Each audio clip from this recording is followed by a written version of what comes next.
evening. Thank you for joining me here for Conversations with Taz for Talk About It Tuesday. Now, tonight is a very special episode. I'm going to bring you all a very interesting debate. And our debaters, I'll allow them to introduce themselves. Ladies first. Hi, I'm Lena. Hi, I'm Marcus. And is there anything you want the people to know about you in particular? You can go first, Marcus. I love fitness. I have a passion for it and helping people if I can. And me, I'm just a mom, so. All right. Hey, that's honorable. Well, that is very important. It is. Hopefully, not I'll snatch your teeth out of your face, mom, like I had to be 20 seconds ago. But, it's okay. I mean, sometimes it happens. I mean, you already know I have a Korean background and everything. So, I'm used to the whole wooden spoon routine. And sometimes I got to stop myself from letting the devil enter me. But, yeah. Yeah. Because if he keep messing with me tonight, yeah, this is about to turn into the gingerbread house. He going in the oven. But you know what? We can kick this off. You want to start with women's healthcare? Is that what you want to talk about first? Since that's where it started? Mm-hmm. All right. Okay, so what we're going to do is, just for everyone watching, each of them will get 5 minutes to individually discuss their side, and then there'll be a 10-minute open discussion for each category. And we're going to start with women's healthcare. And who's going to go first? Marcus can go first. Now go for it. Okay, well, let me scroll down. So when we're talking about reproductive health care specifically, there are things that women are obviously going to know about their body better than anybody else. And so we go to the doctor and we talk to them about our issues. And this happens to be the same thing if the doctor happens to be an abortionist. Usually when you go to clinics like Planned Parenthood, abortion is not the first option that's on the table. And I'm telling you that as someone who's been to Planned Parenthood.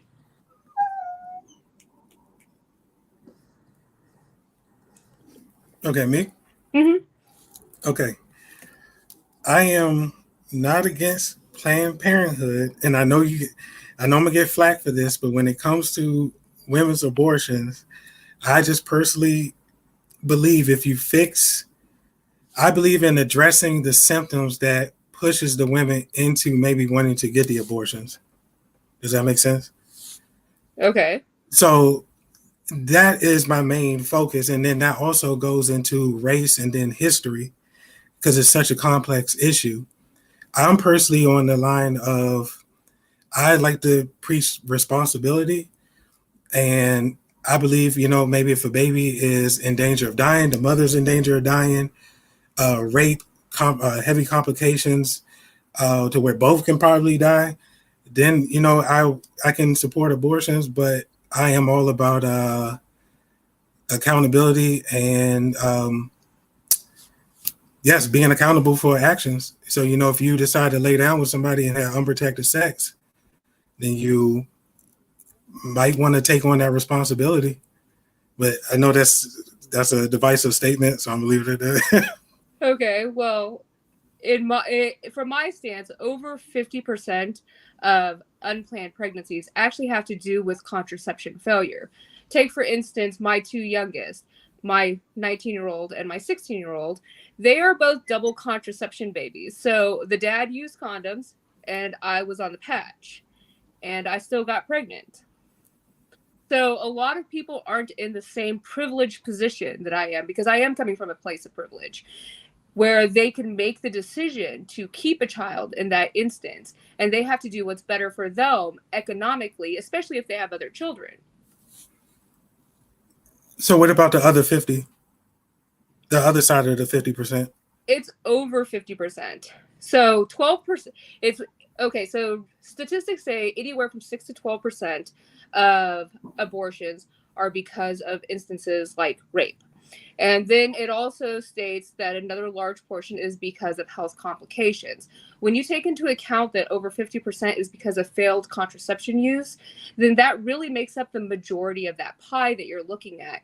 And so when you're looking at it that way, people were planning to not have children when they were, using contraceptions and they failed. So I don't think that it's as simple as say, don't lay down with each other, because people are going to do what nature intends. No, I'm not saying don't lay down with each other. I was just basically saying I was preaching basically more responsibility, but you're saying that over 50% is tied into failed contraceptives. Mm-hmm. So this is why, like, when it comes to like abortions, this is not like really my main talking point. It kind of got led into there because the talking point was the system that was created to kill Black people, which was Planned Parenthood, and then it led into the abortion stuff.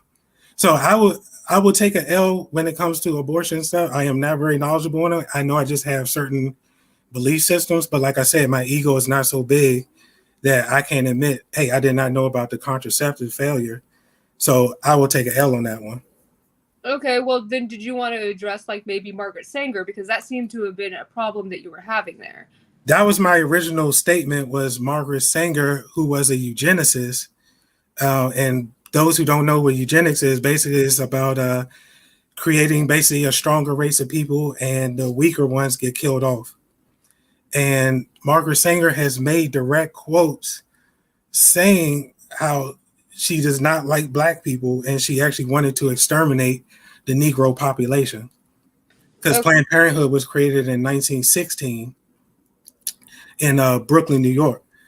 And I'm going to say around the 1939, she created the Negro Project, and she needed ministers and physicians to go around and to convince Black people that this was a good thing for us, because it would look kind of shady if white people were coming around saying, hey, we got this Planned Parenthood thing, because Black people kind of pushed back against it.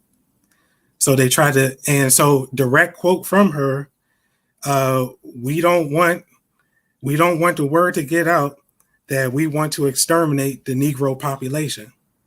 So if you're eugenicist and you create Planned Parenthood and you say you want to see the Black race exterminated, then I would put two and two together and say Planned Parenthood is an extension of white supremacy.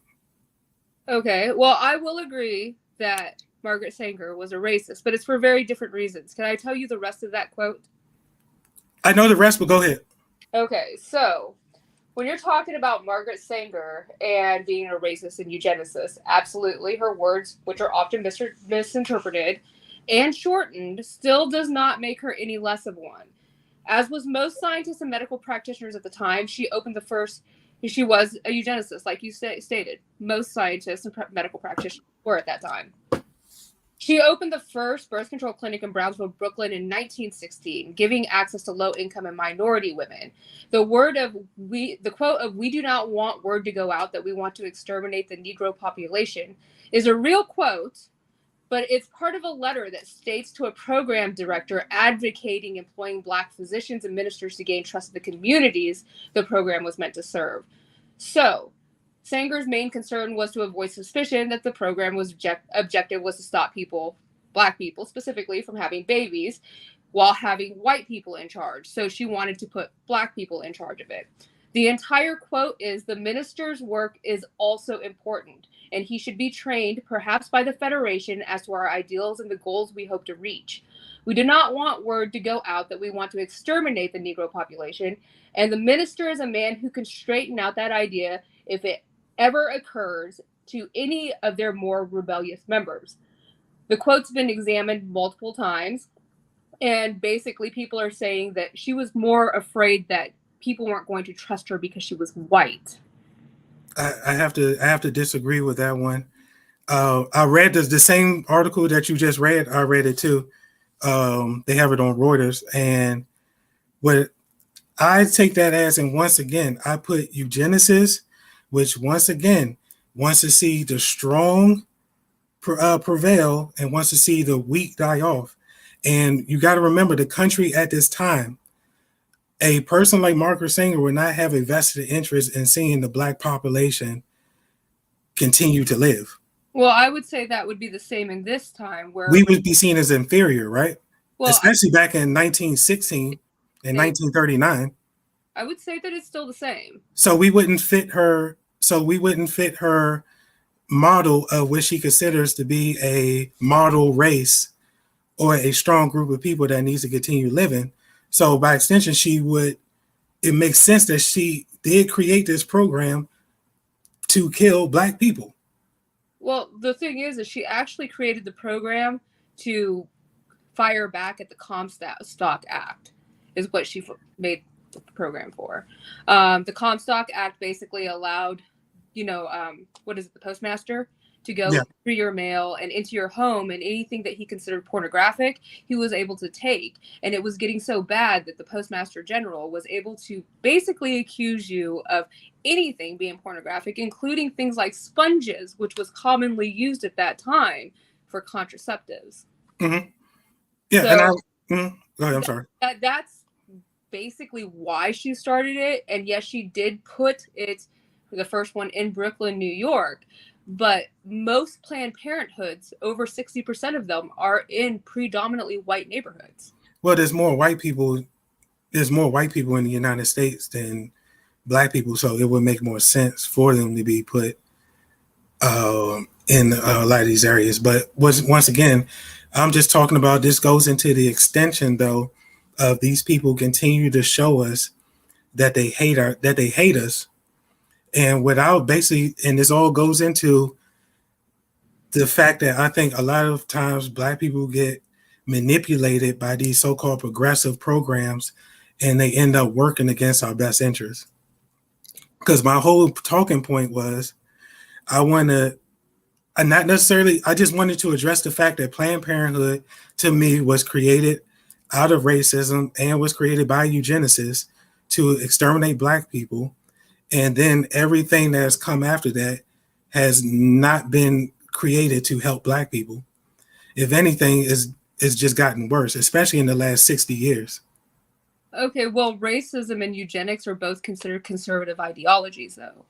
I would have to disagree with that, because if conservatives are pushing for births and they're pushing for life, they're even telling you if you're raped, they want you to still have the baby. So to me, that is not pushing abortions. That's pushing death of living women. No. They're okay. I'm not on the Republican side. I'm not on the Democrat side. To me, both of them are trash. But what I'm saying is, I gotta say this about the Republicans. They are pushing for women not to get abortions, so therefore they are pushing for women to have more babies. So I can't sit there and say they're pushing a eugenics program, because they're not sitting there saying, "Oh, we only want to have white babies." They're just pushing Marjorie Taylor general having babies. Huh? I said Marjorie Taylor Greene pretty much said that. I would have to look that quote up. I'm not familiar with what she said, so I can't speak on that. But basically, all I can say is, ever since we have joined Democrats, things have gone downhill for the Black community. And every time, and what they do is they give us these things that destroy our communities and make us dependent on them.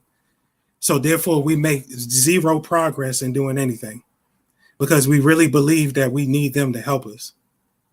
Okay, well, see, this is where I have a disagreement with you. Are you ready for my disagreement? Please. Okay, Black women are the ones that make up most of the labor force, and they are the most likely to have multiple jobs, even part-time.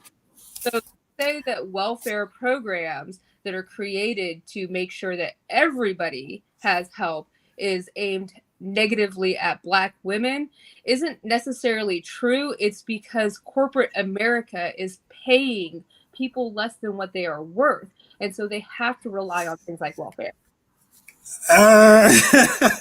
Okay. Real quick, one quick point. Let me step in right here. just to clarify some things, eugenics is rooted in ableism. It's not necessarily to have an all-white pure race. It is to take out the disabled, those that are not desirable, whether it's a physical, mental, etc. disability. That's what it's based in. Yeah, the strong. The not necessarily strong, because when Hitler was using eugenics, when it came to women, he basically wanted beauty queens that didn't even look like the Aryan race that he claimed to be a part of. Second thing, progressivism, liberalism, and conservatism are three different things. Yes. I think you mean socialist programs, not progressive programs. Another thing, please keep in mind, Planned Parenthood does more education, healthcare, wellness checks, and birth control distribution than anything else. Only 3% of what they do is abortions. Yeah, but I don't think it's a complex. I'm not giving an opinion. I'm just clarifying some things, because some people, I got several comment sections going. Some people are a little confused. So that's why I'm stepping in to give some clarification. Like I said, my stance on this will be given at the very end. Just wanted to clear up some things to make some things clear. Okay. But that did back up my point of what I said was when they what they deem to be strong or what they deem to be beauty or strength, this is what they want to promote. Well, they also promoted, when you were talking about early 1900s eugenics, you were also talking about people that could work harder. And even at that point in time, Black people were not looked at as lazy until more recently. Black people became lazy when we stopped wanting to work for free. Right. What I'm saying is, and my whole point to basically all of this, and this is my main talking point, we did better 60 years post-slavery than we have 60 years now, the past 60 years.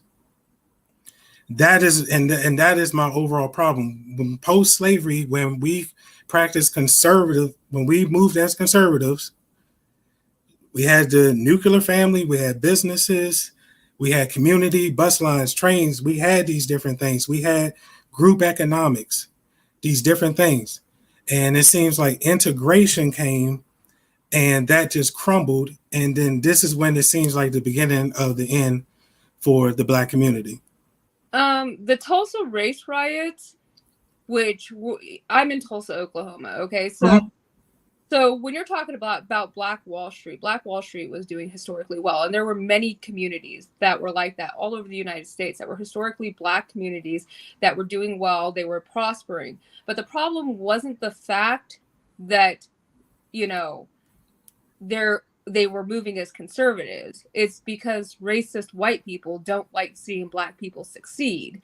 So conservatives literally caused a big issue here in Tulsa. It was conservatives. Okay, hold on. I have to correct something also. Sorry, not sorry, but as a historian, I cannot let certain statements stand, and I can't let people be confused. Integration, which is desegregation, didn't happen until what we know, as I like to call it, the beginning of the civil rights era, because we're still in the midst of it. 60 years post-Civil War and post-slavery, there was not integration. There was an attempt at I'm not saying anything. There was an attempt at assimilation, but between sharecropping, Jim Crow, Black codes, etc., we were not integrated. And back then, when we were Republicans, the parties were switched. No. Yes, they were. No, they weren't. We're going to talk on that, speak on that next, but they were not. We're going to speak on it. We're going to address all of that. We're going to address all of that. The party started switching in 1948 when the Dixiecrats broke off from the GOP. There is no knowing that. There is no arguing that. That is fact. It is chronicled. It is documented. It is cemented. There's no disagreement on that. But like I said, I just wanted to point out some points of contention. We passed the most legislation through Republicans. I'm not here to debate with you. I was coming to correct something. You're not correcting it because you just gave an opinion. because I have a difference of an opinion. So you're actually not correct. Saying in 1948, the party switch began is not an opinion. But anyway, Okay, all right, okay. Regarding the breakdown of the nuclear family of Black people, the nuclear family was still trying to seek each other out 60 years post-slavery. Husbands and wives were still trying to find themselves. We got back to our nuclear family and assimilated into the Western version of a nuclear family. In the African society historically is matriarchal. Now back to you all's debate. Okay. Well, basically what I'm saying, in the 1970s, if you had a 78% fathers were in the house when they introduced welfare, or so am I right or wrong?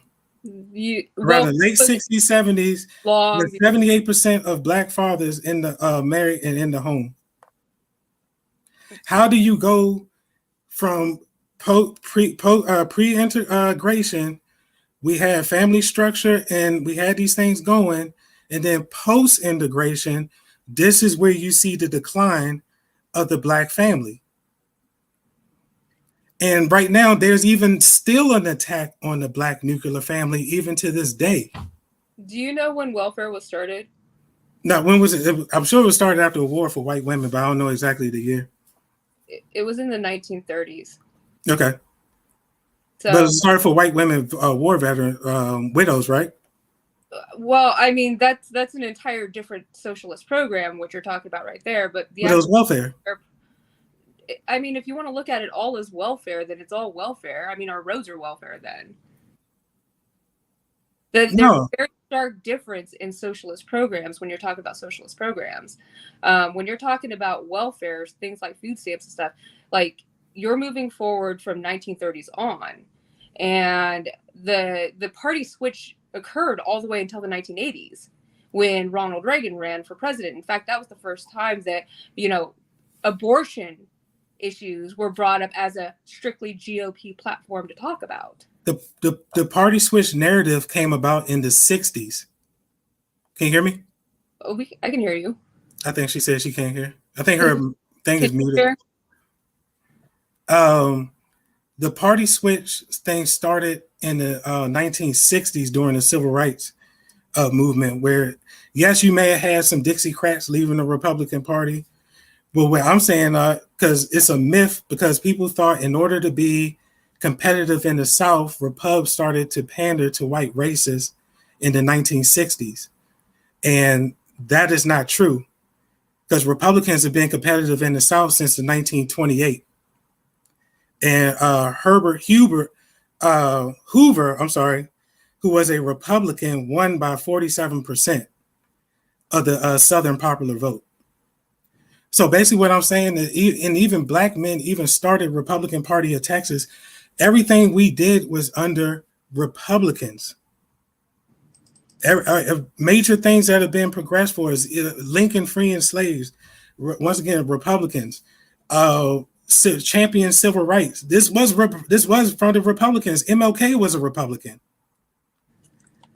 And a lot of Blacks moved as Republicans. What I'm saying is, when we started linking with Democrats, this is where we started to fall off. And this is where you see the destruction of the Black family. You don't just go backwards by yourself. That has to be socially engineered. No community just starts at the bottom, you start progressing up, and then all of a sudden, just by your own fault, you start going downhill. That's social engineering. And they socially engineered the father out of the home. They put the mother out there. They put the fathers in jail because J. Edgar Hoover and Richard Nixon knew to destabilize the Black family, you had to get rid of the Black man. So you start throwing him in jail, get him, take the jobs, get him on the drugs, get him on alcohol, get him depressed. He's done. You got the Black woman working 2 to 3 jobs, right? Nobody's left to watch the children. The only form of economics the children are getting are from the pimp and the drug dealer. This is why right now in Black culture, we promote thug image and thug music and genocide music. Because this is where this comes from. And who is pushing this stuff on us? They don't even listen. They don't even let their own children listen to this crap, but they promote it on us. They won't even take out the N word, and they'll outlaw every other offensive so-called word, but they'll leave that N word up there because Black people have convinced ourselves that this is some word of empowerment, and this is a way to empower ourselves. But it's really you're just putting yourself down and giving other people the right to want to use the damn thing even more to put you down. I can't say anything about what Black people try and use as far as their language, but I can tell you that word is not for people like me, period, ever, period. No, what I'm saying is a lot of white people that are in the music industry do not want to see positive music put out there for Black people. You don't hear about R&B no more. You don't hear the love songs no more. All you hear is hoeing music and genocide. We don't control that. Okay. Here we go. Okay. I can't hold my tongue anymore. First of all, my brother, what bubble have you been in? What bubble have you been in? Black culture is not centered around violence or anything else. There is a depth and nuance and layers to our culture. And R&B, jazz, everything is still out there and flourishing. Everything is not shake your ass, shoot your mama music. That is the most popular music. Okay, so I'm gonna get you. I'm gonna get you right now. Talking about an entire diaspora. Do me a favor. One person of one body, one sound, one mind. This ain't the 5 heartbeats, bro. Can you do me a favor? Can you do me a favor, please? No. Can you do me a favor? Can you do me a favor? Can you describe Black culture? Talking about our culture as if it is a monolith, and you're literally spewing racial tropes. Can you describe Black culture right now? You just walked yourself. What is the dance? Describing the party switch. What's the music? While saying the party switch did not. How can you have a culture if you don't control your culture? You do realize you did that, right? How do you have a culture if you don't control the culture? You hear me talking to you. How do you control the culture? You're supposed to be letting me and her have the debate, but you keep jumping in. I'm sorry, this is my platform. I can do what the fuck I want to do. Now you just got unprofessional. So you sit there and say, "Oh, I'm gonna be quiet until." And so this is where at the end, then you interject. I can say whatever I want to do. This is my platform where I invited you here, and I told you before we went on air that I would not let any disinformation or misinformation stay. How about you let me finish my talking point before you interrupt? Shut the entire fuck up. How about that? How about this? You cannot describe to me what Black. So, like I said, you walked right up into describing what the party switch was. We're not going to keep going over all of this disinformation and misinformation. You are talking about your own culture as if you are a white man looking through the window at a juke joint. This is why I said you were having issues with internalized racism, Marcus. Because you do look at your culture as if you're outside of it. Not only are you dealing with internalized racism, you are brimming with misogyny. Can you guys do me a favor? And this is all I was going to ask you. No. Do not speak again until I allow you. Now, I told you before we came on air that I have a very laid back podcast, but I also said what I will not let stand, and I stand on it. And the one thing I told you is do not be disrespectful.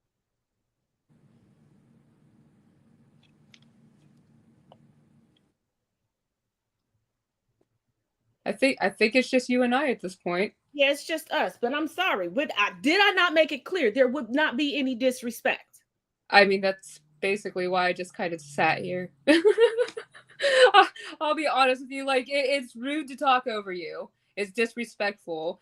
And telling, I don't know. Like, I was not raised that way. My mom is a very matriarchal type of person, even though she's Korean, and most people expect Korean women to be more subservient. But at the same point in time, like, my mom was in charge of the house. And if anybody had talked to her the way that has been going on for the past several days, like, my mom would have beat somebody with a hanger. Like she hit my dad with the hanger for talking to me wrong. So yeah, and see the thing about it is I can't do misinformation and disinformation. right. And especially within the Black and the Asian communities, because both of these communities are fervently under attack right now and perpetuating mistruths and untruths. Right. Then a Black man painting Black culture as violent and over sexualized. And he's like, well, after integration, he didn't even know when integration happened. He thought that it happened 60 years post-slavery. No. Right. No, this is why I have the anti-racism journey, because you know what we were for that 60-year period? We were considered maroons. Right. You weren't a sharecropper, you were a maroon, basically living in the outskirts, scavenging for yourself. And I think that a lot of people just don't remember that part of history, or it's not so much as don't remember. A lot of things just aren't taught in schools, and it's becoming worse as states make anti-education legislation, because as is growing up, there was a lot of stuff that was left out of history books that was really important. And I'm saying that as somebody who's bisexual. There are things that I could have benefited from. And see, the reason why, when it comes to, I'm just going to speak specifically on Black history. In the United States, they teach a portion of slavery. Right. And then they skip to a portion of civil rights. Right. And then they skip to nowadays to Barack Obama. So it seems like, oh, in a matter of a few years, you went from working on a farm to president of the US of A. They don't cover anything in between. They don't cover the egregiousness. They don't cover the fact that the systems are still in existence. Like this man literally sat here and described not only the party switch, but systemic racism, but blamed the Black community. Right. And it's not the Black community's fault. Like there was major issues, and there was major issues with redlining issues, and not only that, white supremacists are actually known to play minorities against each other. So things like the model minority myth for Asian community was introduced because a lot of Asians came here post the... Oh God, he's back. So, I mean, a lot of it was used to create division. And it's just... Don't turn it off. I'm sorry, I wasn't talking. I'm good, I'm sorry. A lot of things that should have been taught in school just wasn't taught in school, and a lot of it has to do with post-slavery Reconstruction, where where the Black people post-slavery were trying to find themselves as a people, not just find themselves as a people, but find their families that they were separated from. This was a whole lot of work that the Black community had to go through without the records established to even establish you as people during that time. So it became harder. And then when you ended up with the US government making laws that, moved indigenous people to areas like Oklahoma, and then turned around and told the Black community that Oklahoma was going to be for them. And then we ended up with, the whole Sooner situation where the white people came over here and staked out land claims. And it's always been, it will always be racist people that want to take from people that are trying to come up. Mm-hmm. All right, so I just want to, I'm going to be calm. I just have a question for you, Taz. I think you have an apology for me. Mm-hmm. Okay, I'm going to apologize to everybody. Well, no, hold on. No. You have an apology for me. But see, the way you I'm going to apologize to you and everybody. I don't like people talking to me like I'm their child. And so I'm going to take my L on my side of it. What I would just ask you to do is, if just to let me finish a talking point, please, before you interject.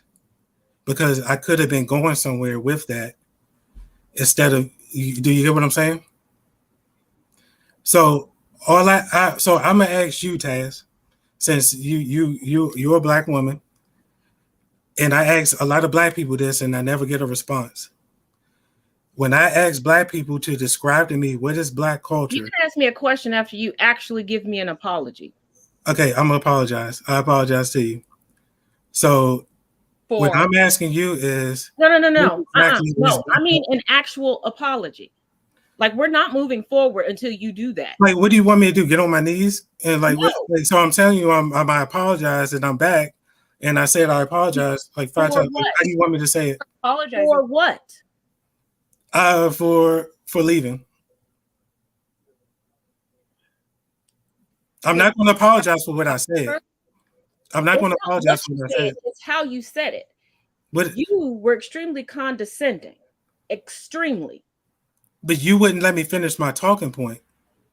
I said, let me intervene to correct something. Then you began talking over me. Do you need to pause and go and run the tape back? But you hold on, that's a two-way street, because you also said that you were going to let her and I go at it, and I hadn't said anything that was actually wrong. I would not let misinformation or disinformation slide, and that I would interject to correct it. Okay, so then we can move forward after you apologize. So that's why I told you I apologize. And so I don't know what else. The only thing I can think of is me leaving. That's the only thing you think you did wrong. All right, so how about this? If you were offended by what I said and felt the need to jump in and state that, and you felt offended that I talked over you, so I apologize for that. So can I ask you the question? I have a serious question. What the hell is your IQ? It's looking like room temperature right now. So I'm just asking you a serious question. Can I ask you? Dead serious. What is your highest level of education? Can I ask you? What is your highest level of education? I'm not sure. So you're not sure how far you maybe I'm thinking junior high. I dropped out early, so I'm not that intelligent, because only intelligent people have high school diplomas, and they're the only ones qualified to have opinions. Marcus, don't put yourself down like that. He has an education in engineering. So this is what I'm himself down. He's trying to be a fucking asshole. I'm not trying to be an asshole. You keep trying to tell me to give you this apology like you my mother, trying to scold me or something or correct me. No, I came in scolding you. I said that I apologize. Respect. I stand firm on my respect. So that's why I'm back, and I said I apologize for me. I caught my little temper tantrum and I left. So I'm apologizing for that, and I apologize for talking over you. So that's the best I could do with my apology. So I'm being sincere. I just want one question answered. I'm sorry. One question answered. When I ask Black people to please describe to me Black culture, what is the music? What is the music that we all get together and listen to? What is that's passed down from generation to generation? What is the dress? What's the code of conduct? What's the community accountability? What exactly is Black culture? And can you actually have a culture if you don't control it? If you have others over it that runs it, can you actually call it your culture?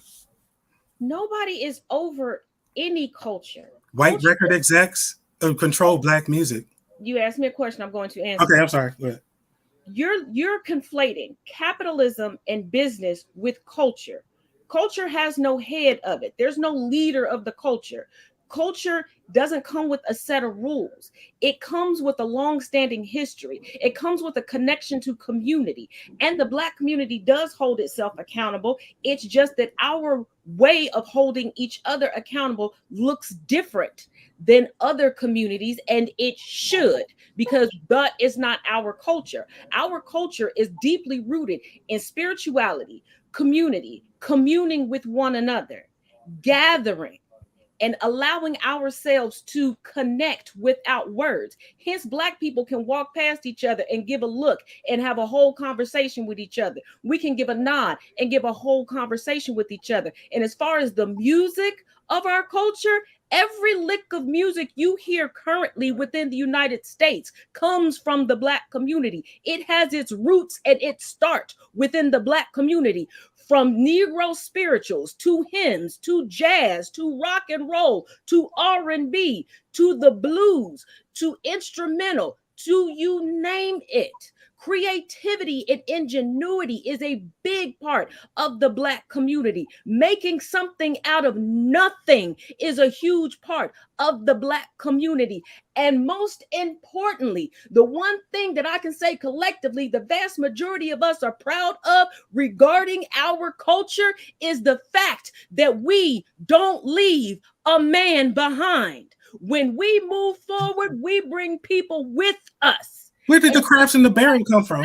Community and the Asian community have such strong ties because we done lifted each other up to climb up out the dirt, and we ain't never left anybody back. The problem is, for too long, people have been indoctrinated by white supremacy and the racist roots of the capitalism within the United States to believe that the Black community is crabs in a bucket. But if it wasn't for the Black community, specifically Black women and Black queer women at that, we wouldn't have civil rights. We wouldn't have a lot of the acts and legislation that we have today. So while you sitting there going, oh my God, your misogyny and internalized racism, I'm misogynist. My brother. So I try to say Black women. I want to see Black women prevail. I want to see Black babies born. We've already been. And I'm a misogynist. We're and I'm the a most misogynist. educated demographic in the United States today. We have been at the forefront of every movement since we were thrown onto this land.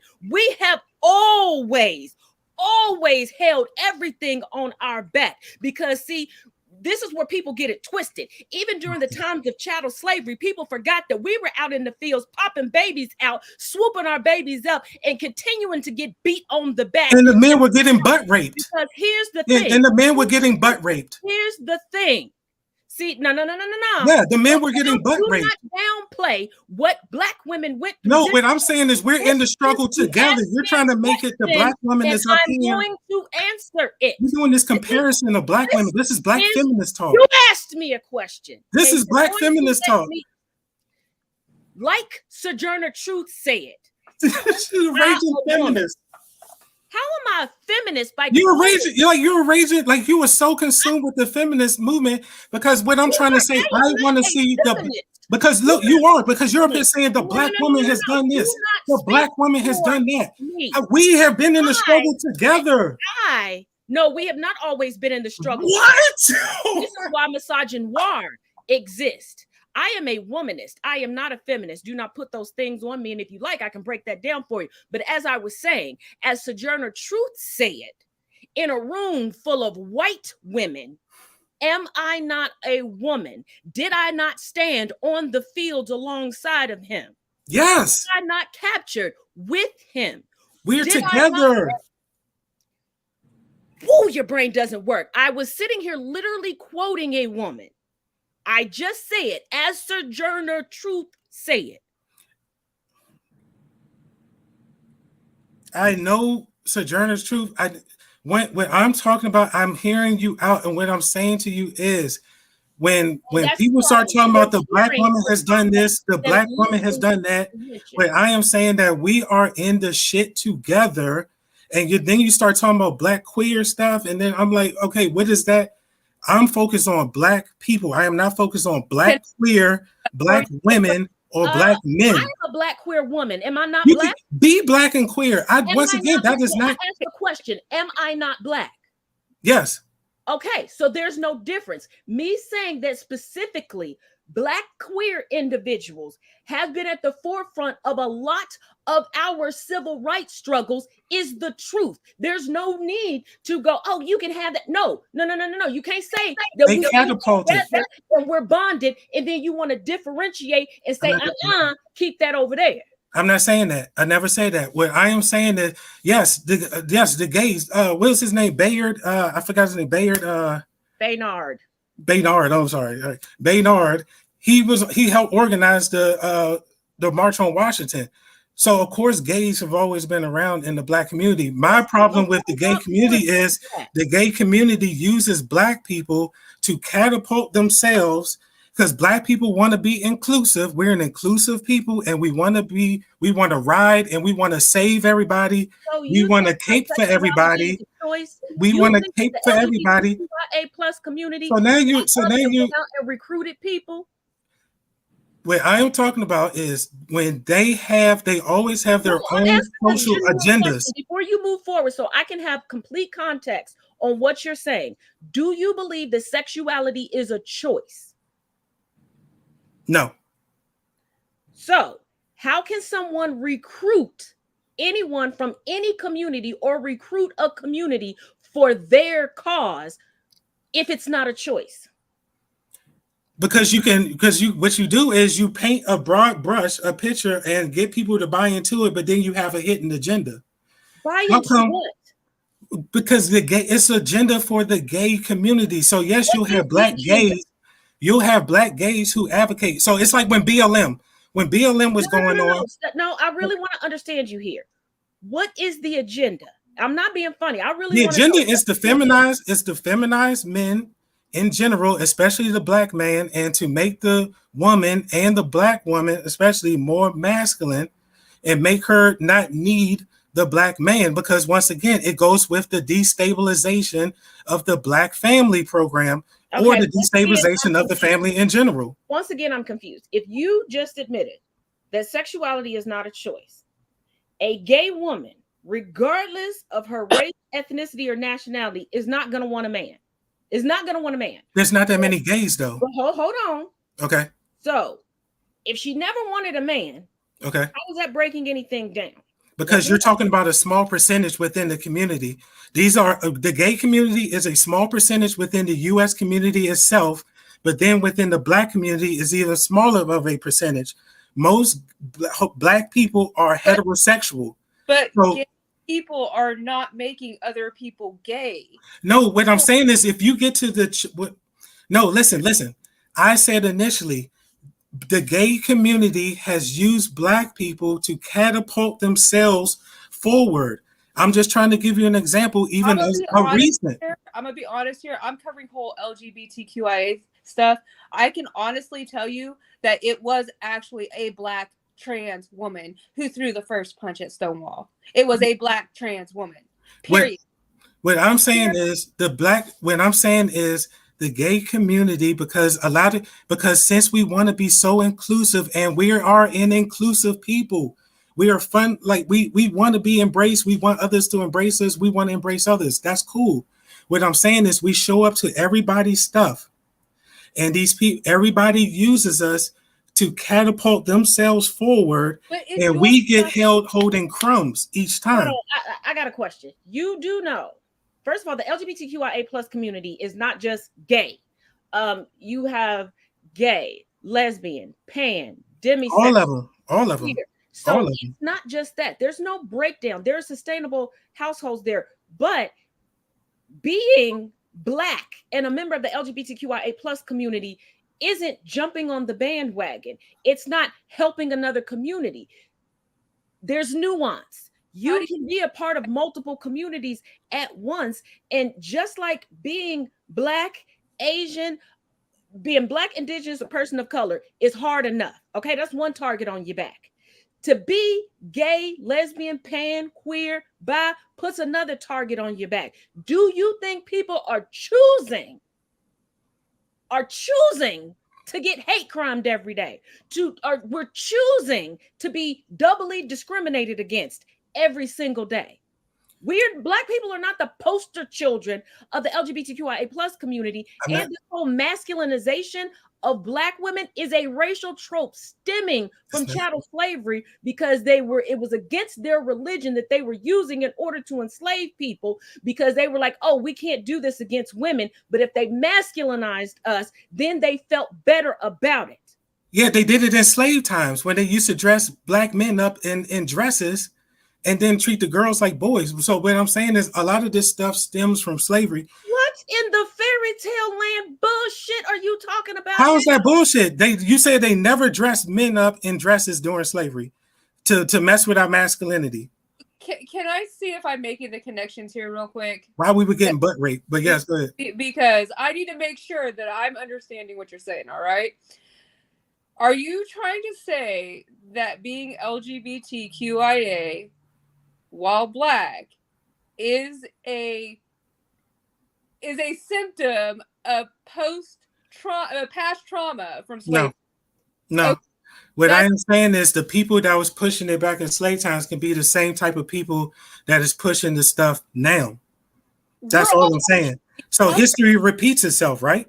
But we're all pushing each other. Taz pushes me every single day to be a better person. And I'm glad. And I would like to say, as Taz, I watched your stuff. I really am sincerely apologizing. You have great content.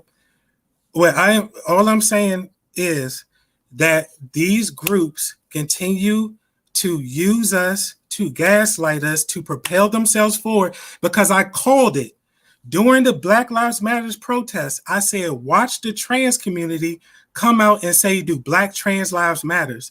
And during the tail end, when those riots or protests, whatever you want to call them, were calming down, when that stuff was calming down, all of a sudden you hear media say, well, the trans community is saying, well, do all Black lives really matters? That's the deflection. That wasn't the trans community that was asking that. The trans, there was literally the trans community. I know what you're talking about. And who asked it? And I know the person who started that movement, because that person was in my Pride Month celebration for the past 2 years. I know exactly who you're talking about, and that is a Black trans woman. Yeah, but hold on. Okay, I'm sorry. Kept getting smoke when she was out there on the front lines protesting for her own people, and a handful of her own people committed a hate crime against her. So that's when she asked the question, do Black trans lives matter? Are they included in Black Lives Matter? And it was a valid question, because far too often, too many people, especially in the Black community, and especially Black cisgendered women, yeah, I'm gonna say it, my daddy's a pastor, I done watched it through all the conventions and everything. They get into the church after they done popped out a couple of babies, got to a certain age, and go into the church looking for a husband so that they can feel like they have a moral superiority over other folks. And they get very disrespectful, and they want to push certain people out of the Black community, which is not what we stand for as a collective. So it wasn't the trans community that was jumping in on BLM. It was somebody who was protesting and is Black that asked that question. Because but it deflected the talking point away from Black Lives Matter. She wanted to know if her own diaspora had love for her, and it was a valid question. But here's an extension of what I'm talking about. So when I initially looked up all of this stuff, so when I initially looked up Black Lives Matters, and then I went on the website, and this is going to piss you off, Taz, I know it is, so I'm gonna apologize ahead of time.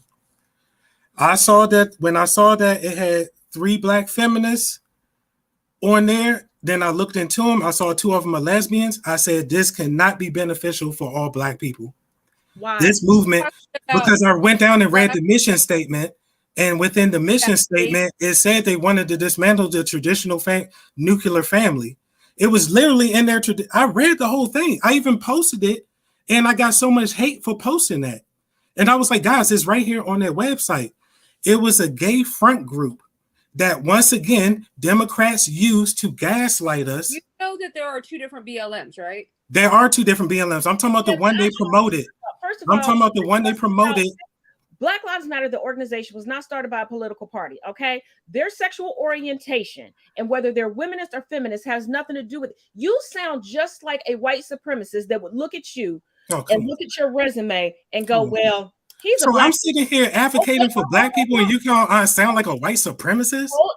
Listen to what I'm saying. Okay, go ahead. You sound like a white supremacist at an interview that would look at your resume, look at you and go, well, he's a Black man. I know how this is going to go, and pass you by. By you simply looking at not their credentials, not their education, But the fact that they're lesbian, like, I looked at the mission statement, Taz. and do you understand what the mission statement means? The Because mission statement was it was a how okay here. You know what I'm gonna do, Taz? This is what we're gonna do. I'm about to search up. I'm gonna search up where the donation money went because I'm gonna prove to you. We were talking no, about. no, wait. About the mission statement. Wait, hold on. What about the mission statement? No, hold on. Wrong? The mission statement says they wanted to dismantle the traditional nuclear family. That means you want to promote mommy, daddy. So that means you do not have a vested interest in promoting the black man. Usually feminists, and I don't want to generalize all feminists. Daddy would be too mean, right? Wait, hold on. I don't want to generalize feminists. Okay, I'm actually looking at it, and they said Western prescribed nuclear family. Yes, nuclear family is completely different than white nuclear families. No, I'm not talking about white nuclear family. I'm talking about the nuclear family as in a dad, mom, and the child or children. Again, so embracing other families is wrong. How? No, what I'm saying is it was a gay front group that was promoted as a black man, like it was promoted like it was here for the cape for black men. And then to turn out, when you see where the donation money went, it went to trans organizations and it went to mansions, and they embezzled the goddamn money to the point where the organization is about to go bankrupt. You telling me the Black Lives Matter founder didn't get in trouble for buying that mansion? First of all, you do realize people get paid to work for organizations. And I'm going to need you to stop getting your news from Breitbart because I know exactly where it came from. This is not Breitbart. This is seriously, this is out of her own mouth. They went to her house. It was, she went and bought a $6 to $9 million mansion. They embezzled the money. What I'm trying to tell black people is you can't trust everything that has black on it because that's how people can use you. You got to look deeper into it. Because this is how they send black people in to destabilize our movements. They'll use one of us to do it. So why wouldn't they sit there and promote a gay front group? Mark, yes. Can I read this? Yes. We disrupt the Western prescribed nuclear family structure requirement by supporting each other as extended families and villages that collectively care for one another, especially our children, to the degree that mothers, parents, and children are comfortable, the website formally read. But it also said that BLM aimed to dismantle the patriarchal practice that leads to mothers having to work double shifts to make ends meet. This is exactly what I was talking about, how black women have to work 2 jobs. If you had the black family structure, it wouldn't have to be like this. Are they talking about single black women? Are they talking about married black women? Are they talking about women with boyfriends? Marcus, I have a serious question for you because can I just give you a quick insight real quick? Hold on. I need for 40 years. I need clarification before you move on. Like, seriously, I really need clarification because I think I'm misunderstanding what you're saying. And before you move forward, I want to clear the air. Now, we already established that you acknowledge the difference in sexualities. Yes. What do you consider the black family? Are you considering black queer gay people or just black straight people? I consider all to be family, but what I'm saying to you is I want to also promote the family that is going to push black people forward, that is going to reproduce black children to add to the black community. Okay, but so I am going to put heterosexuality at the forefront of the community. But there are non-heterosexual people that have children. I got 4. I'm not saying that they can't have. I never said you can't have mommy, daddy. I just don't want it put at the forefront of the community. That's it. First of all, a healthy family and a healthy relationship should be the blueprint for everybody and be at the forefront. That's a destabilization because then we're wiping ourselves out of existence. Whoa, hold on.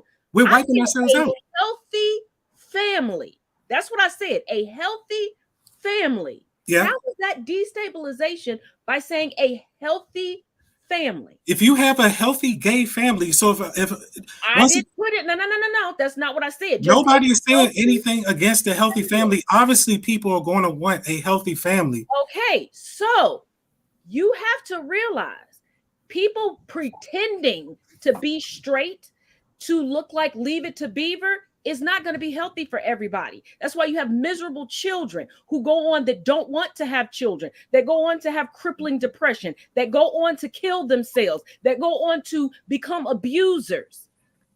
You have to get it out of your mind that there has to be, you know what? There are households that have 2 men in the house.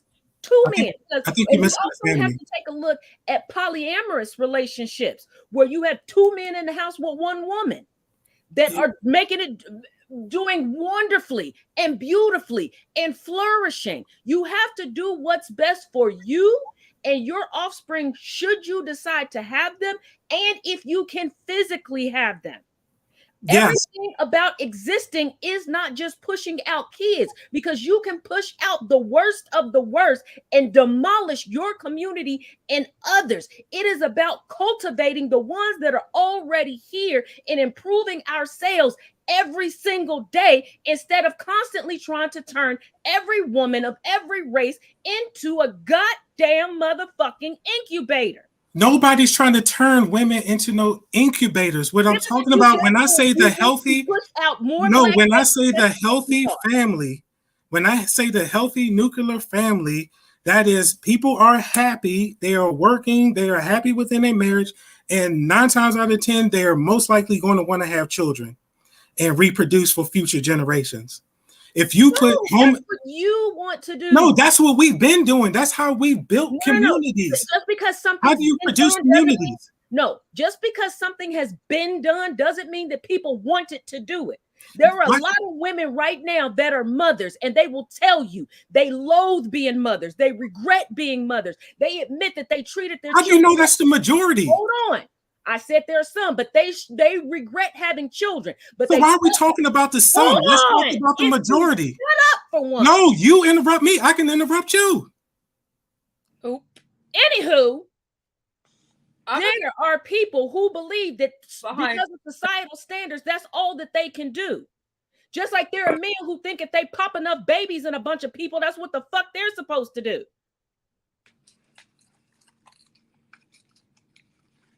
This is wild.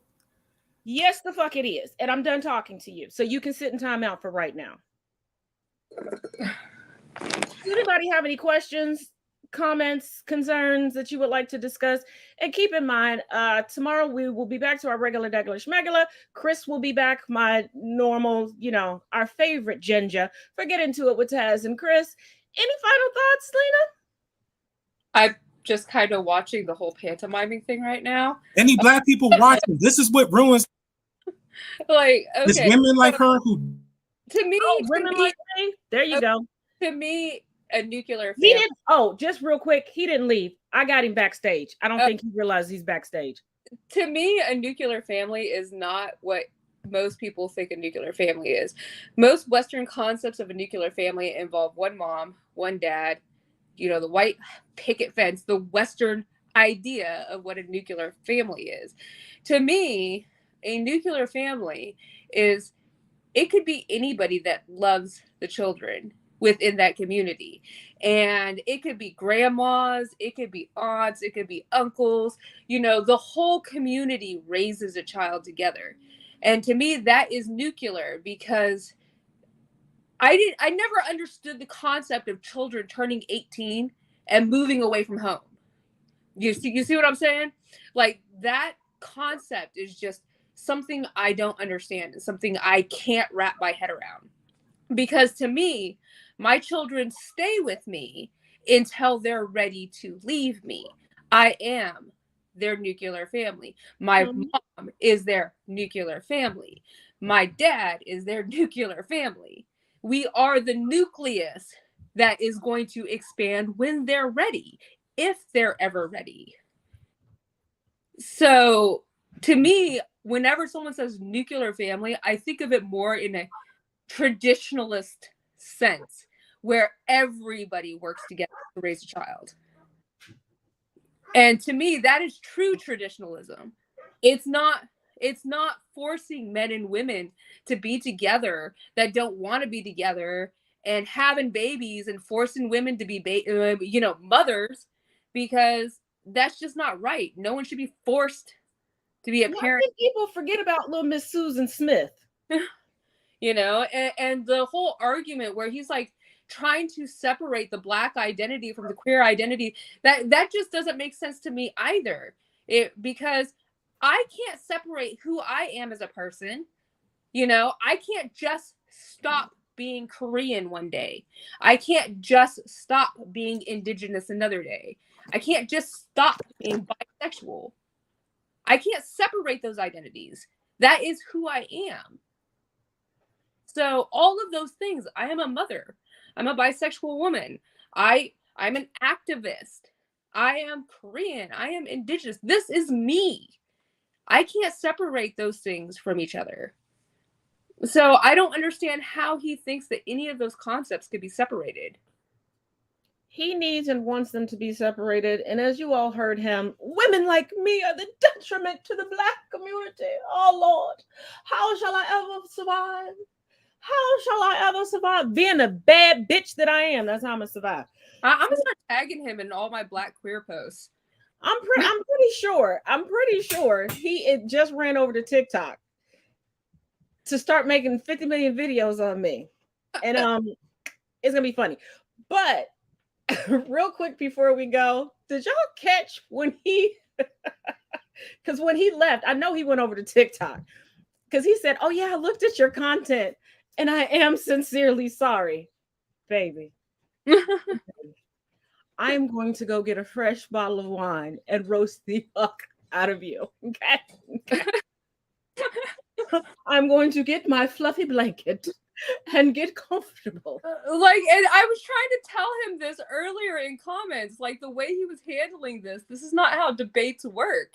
Like he was hopping from one topic to another topic to another topic to try and make your point is not how a debate works. You come with cited sources. You know what you're talking about. You don't just say, "Oh, well, I didn't know that," because you should have researched it. And I tried to tell him for hours to go read stuff, but he's gonna do what he's gonna do. But his exact words is he didn't need to prepare for this because he was going to channel the spirit of Malcolm X. Yeah.